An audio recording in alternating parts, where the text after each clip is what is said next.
Bench ಕೂರ್ತಾರೆ ಅವ್ರನ್ನ ನಾವು bench ಜಾಸ್ತಿ ಇಟ್ಕೊಳ್ಳಲ್ಲ, ಅವ್ರಿಗೆ ರೀಟ್ರೈನಿಂಗ್ ಅಂತ ಮಾಡ್ತೀವಿ, ರೀಸ್ಕಿಲಿಂಗ್ ಅಂತ ಮಾಡ್ತೀವಿ, ಕೊಡ್ತೀವಿ. ಅದೆಲ್ಲ ಆದ್ಮೇಲೆ ರೀಸ್ಕಿಲಿಂಗ್ ಆಗೋ ಪ್ರಾಜೆಕ್ಟ್ ಹಾಕ್ತೀವಿ ನಾವು. ಅವ್ನು 10-15 ವರ್ಷ ನಿಮ್ಗೆ ಅಸೆಟ್ ಆಗಿ ಕೆಲಸ ಮಾಡಿದವನು 15 ವರ್ಷ 13 ವರ್ಷ 12 ವರ್ಷ ಆದ್ಮೇಲೆ ಅವ್ನ ಹೆಂಗ್ ನಾನ್ ಪರ್ಫಾರ್ಮರ್ ಆಗ್ತಾನೆ? ಏನ್ ಮಾನದಂಡ ಏನು? ಅದಕ್ಕೆ ಸರ್ ಪ್ರತಿ ವರ್ಷ ಗೋಲ್ ಸೆಟ್ಟಿಂಗ್ ಮಾಡ್ತೀವಿ. ಈ ವರ್ಷ ನಿನಗೆ ಈ ತರ ಅಚೀವ್ ಮಾಡಬಹುದು 4-5 ಪಾಯಿಂಟ್ಸ್ ಹಾಕಿರ್ತೀವಿ ಅಂತ. ಅದ್ರ ಮೇಲೆ ಇವ್ಯಾಲ್ಯೂಷನ್ ಆಗುತ್ತೆ. ಅದು ಮಾಡಿದವನ್ನ ಮಾಡಿರೋದು. ಅದು 2 ವರ್ಷ ಟೈಮ್ ಸಿಗುತ್ತೆ. 1 ವರ್ಷ ಆಗ್ಬೋದು, 1 ವರ್ಷ ಆಗದೆ ಇರ್ಬೋದು, ಇನ್ನೊಂದು ವರ್ಷ ಹೋಗುತ್ತೆ. ಆ ವರ್ಷ ಇವ್ಯಾಲ್ಯೂಟ್ ಮಾಡ್ತೀವಿ. 2 ವರ್ಷ ಅವ್ನ ಪರ್ಫಾರ್ಮೆನ್ಸ್ ನೋಡಿ ಆಮೇಲೆ ತೀರ್ಮಾನ ತಗೋತೀವಿ ನಾವು ಸರಿ ಮಾಡಿದ್ವಿ ಅನ್ನುವಂತ. ಅದು ಸರಿ ಮಾಡಿಲ್ಲ ಅಂತಂದ್ರು ಪರ್ಫಾರ್ಮೆನ್ಸ್ ಇಂಪ್ರೂವ್ಮೆಂಟ್ ಅಂತ ಹಾಕ್ತೀವಿ, ಪೇಜ್ ಹಾಕ್ತೀವಿ. ಅಲ್ಲೂ ಒಂದು 2-3 ಮಂತ್ಸ್ ಆಪ್ಷನ್ಸ್ ಇರುತ್ತೆ ಅವ್ರು ವರ್ಕ್ ಮಾಡಕ್ಕೆ. ಅದಾದ್ಮೇಲೆ ಪರ್ಫಾರ್ಮೆನ್ಸ್ ರಿಲೇಟೆಡ್ ಸಬ್ಮಿಷನ್ ಆಗುತ್ತೆ. How many people you know that yearly? Percentage is very less. It will be less than 1% on performance ground. And all those people also they resign. No sir, we don't. Anyway, in fact, we have sir, I will just tell you, we have almost 25,000 people on bench. So in Infosys, I won't comment on other companies. Today, as of now, it will be between 20 to 25,000 on bench. And we have a concept of strategic bench because project come and project go. So we need certain people to quickly get into project. So we don't accept people purely on bench. We accept people on performance and disciplinary ground in Infosys. Especially people of 5-year service and also, we don't want them to go because Accenture and IBM will take them with double salary. So we want to retain them. Come up with when there is no projects happening around, so they want to reduce and make more profit. And just because of the 3 months, they will take some more freshers. At the same time, you are incurring so many freshers also.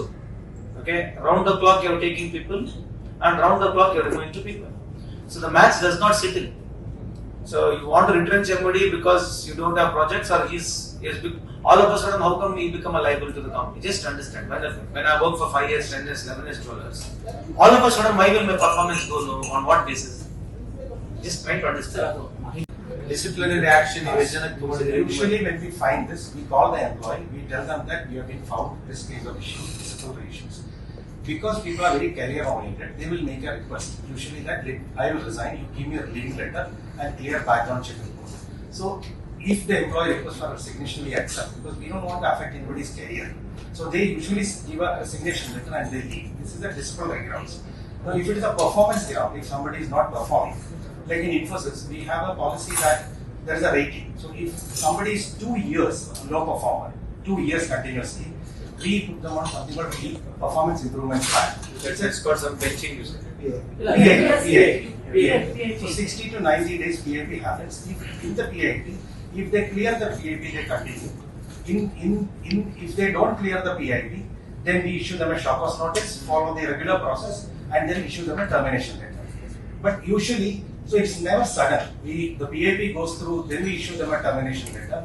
In some other cases, if people are not performing, we call them and talk to them and tell that you are not performing. Then the person ought to resign and we give them some additional months of salary so that they can find job, they find some job somewhere else. So overnight. But what I could hear is, whenever there is a project, you don't get the projects. You see to that they have to get the projects. In case you don't get a project, or if he doesn't get a project, he or she, that's the way you say goodbye. Sir, I don't know. This is just information what I'm sharing. Because whatever information I get as a labor minister, perhaps if you are sitting here, you'd also hear the same thing what I'm hearing. We understand far-reaching, but sometimes we don't know what sort of industry is practicing what, because we don't meet, we don't talk. If at all we meet, it's only for MOUs or signing, shaking and going, but we don't understand the labor practices, how it has been done. You know, it's not only about paying more, right? That paying is there because you're able to pay more. That's secondary. But what about other things we really don't know? I think we should have more presence, we should have interactions. Trying to understand, build. It's not trying to hold each other or trying to show muscle each other here. We need to build consensus with the government so that government is also aligned to understand, because when people ask a question to us, they are clueless. So now, being a second-time minister here, I'm trying to understand what is the process. Only when I sit and talk to you, I'll have more updatation of myself and I have a better insight. If somebody is coming and giving a complaint, I'll be able to analyze at least. That's what we said. No, if the corporates come together, I feel you should take a lead of skilling only, rather than we do the skilling. Who are we to do skilling? I feel we should provide an infrastructure where state governments should provide you more adequate infrastructure to scale. You can come to rural area. This is what we've been talking, but nobody comes. When we call, nobody comes. So if somebody is able to take a lead, we know that we have already lost on the scaling. We are way behind. I don't want to go much into deep now. So how do you go? Because I feel entrepreneurs are the people who give more insight to the governments. Don't take me wrong otherwise. Because the entire insight, information is the policy are made how? If he is a secretary, if I'm a minister, how the policies are made? The industry has to take a leadership. Driving force is always in industry, and the initiative of government is always there. Depends on what sort of entrepreneurship we are also doing. So I think you should take a lead, and if you're able to submit those details, it will be easy for us to analyze in future. And if you start doing, because since you are from, we're proud to be a company from Karnataka, we're from local to global we have gone. So if you take that initiative, that will be great helping us. Let them give a commitment that they will file the return. They've agreed now. We'll talk to the management. I mean, understand what all the If returns it's are mandatory, required. then what is there to talk? If it is mandatory, we will definitely. What is there? Even understanding what it is mandatory. Then what is there to talk? Give us. You go through the standing order. See, here, we want to understand also as a labor ministry, if I'm getting a year or two to understand the entire thing, we could also as a government come up with some idea.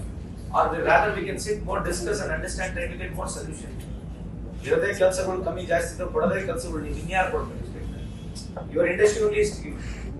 So I think it should be more like an understanding, mutual, work closely, trying to understand.